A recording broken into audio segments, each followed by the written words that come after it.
In this video, I'll show you how to add variants to an existing product in Shopify. For this example, we'll use a product called Vanilla Candle, which currently has no variants. First, log into your Shopify admin dashboard and click on Products. Now find and select the Vanilla Candle product. Once the product page opens, scroll down until you see the Variants section. Click on Add options like size or color. Now, we'll create a new option.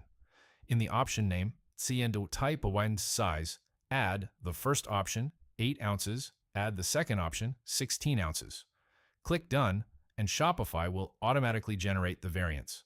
Next, click on the first variant, 8 ounces, and update the pricing.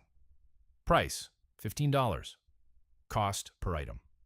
Optional, for example, $5. Click Done, and repeat the same process for the second variant, 16 ounces. Price, $20. Cost per item. Optional, for example, $8. After that, update the inventory. 8 ounces, 25 units, 16 ounces, 30 units. Once everything is set, click Save.